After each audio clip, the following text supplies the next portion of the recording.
लेके डाल दिया।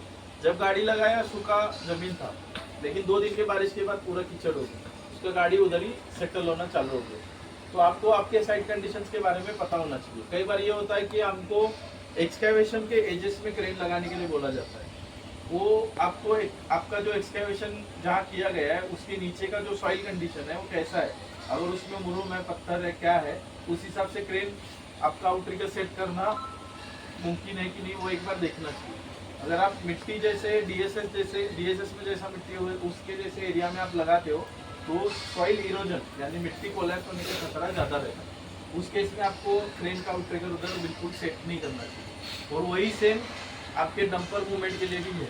आपका एक्सकेवेटर तो कैसे भी निकल लेगा, लेकिन बहुत सारे केस में डंपर जो है वो टॉपलिंग होने का खतरा ज़्यादा रहता है। तो ये सब चीज़ को आप ध्यान में रखें, और गलती से कुछ इंसिडेंट होता है तो उसको कैसे रिपोर्ट करना है, इस सिचुएशन को कैसे हैंडल करना है वो भी देख लीजिएगा। बहुत सारी केस में ये अनऑफिशियली बता रहा हूँ मैं, कुछ इंसिडेंट होता है साइट लेवल में तो हम वो टिकट वगैरह को उसमें इन्वॉल्व नहीं करते। कुछ इंसिडेंट होता है वो हमको पहले मैनेज करना होता है कंपनी में साइट लेवल में। तो ये सब चीज़ों में आपका कोऑपरेट होना ज़रूरी है। इसके लिए कुछ भी होता है तो आउटसाइड के किसी भी बंदे को बोलने से पहले, ठीक है, तो एनएचआरसी को इन्फॉर्म करने से पहले अपना साइट में इन्फॉर्म करें। हमारा इन्फॉर्मेशन देने का, कम्युनिकेशन करने का तरीका सीधा, सरल और फास्ट होना चाहिए। तो इससे हम अपना इमरजेंसी सिचुएशन जल्दी कंट्रोल में ला के जो हेल्प हो सके वो करके सिचुएशन को नॉर्मल कर देंगे तो ही अच्छा है। क्योंकि एक आध इंसिडेंट पूरा लोगों का मोरल डाउन करता है, साइड में प्रोडक्टिविटी कम होता है। फॉर एग्जांपल आपको बताता हूँ, पिछले साल की घटना है। इधर एक टीएम था, आपका ही एक्सकेवेटर से निकाला गया था सूरजपुर में। टीएम टॉपल हो रहा था, रात का 1-1:30 बजे का वो इंसिडेंट था, लेकिन सुबह के 9 बजे तक उधर कुछ भी काम नहीं कर पाए। पूरा साइड का फोकस हटा, लेबर रूम चली गई, इंजीनियर लोग रात से सुबह तक लगे पड़े हैं। सुबह इंचार्ज आ गए, इंचार्ज थोड़ा सुना है, उसके बाद पूरा हेल्प करके गाड़ी निकाला गया। जो गाड़ी रात में निकल सकता था पूरा दिन तक खींचा गया है। क्यों? क्योंकि लोग पैनिक हो जाते हैं, रिपोर्टिंग किसको करना पता नहीं, क्या करना है उस सिचुएशन में उसका आइडिया नहीं। इसके लिए आपके जो हेड है वो लोग को पहले इन्फॉर्म करें।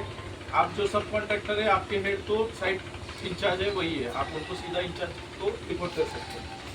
और क्या चीज़ है जो लगता है कि आपको ज़रूरी है, ये तो व्हीकल रिलेटेड हो गया। क्रेन के लिए भी और एक चीज़ है। अभी हमको पहले लूज मटेरियल लिफ्टिंग के लिए ऑब्जर्वेशन दिया गया था। हमने क्या किया, मटेरियल बास्केट लगाया।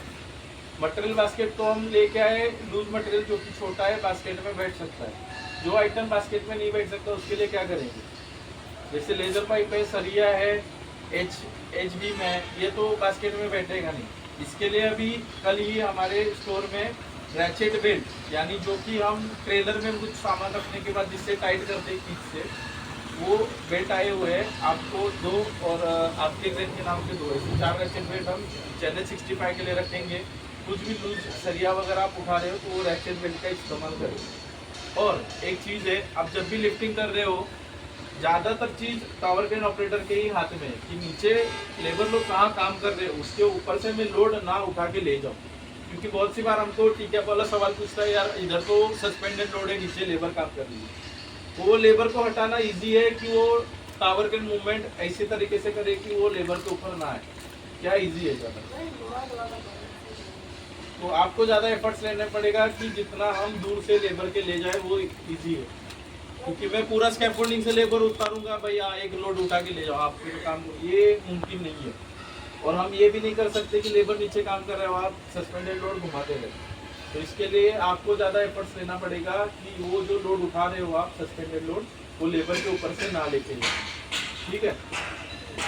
और अभी ये ट्रेनिंग के बाद एक बार आपने अपने गाड़ी में अपने डॉक्यूमेंट चेक करें, फाइल चेक करें, आपका फाइल सब सही है, कोई डॉक्यूमेंट तो नहीं है। और बहुत सी बार ऐसा होता है कि आपका पीयूसी वगैरह का, टीपीआई का डेट निकल जाता है, आपको ही पता नहीं रहता।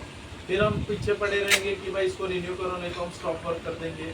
तो एक पेपर की पर्ची के लिए काम रोकना सही है। अगर आपका गाड़ी फिजिकली फिट है, साइड पे आप काम कर सकते हो, और आपका पेपर ही नहीं है, उसके लिए हम काम रोक के रखेंगे तो वो कंपनी का लॉस है।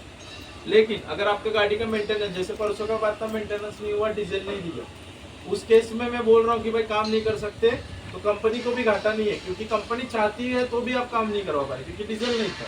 उस केस में कोई कुछ नहीं बोलता। लेकिन अगर कॉन्ट्रैक्टर साइड से कोई पेपर मिसिंग है और मैं काम रोक रहा हूँ, तो मेरे को भी सुनना है और सबसे ज़्यादा आपको सुनना पड़ेगा, क्योंकि आपका भी घाटा है। आपका खाली फुकट गाड़ी ठीक होते हुए ब्रेकडाउन डाला जाएगा। तो ये सब चीज़ों को ध्यान में रखते हुए पेपर और डॉक्यूमेंट चीज़ों पे थोड़ा ध्यान दीजिएगा, ठीक है।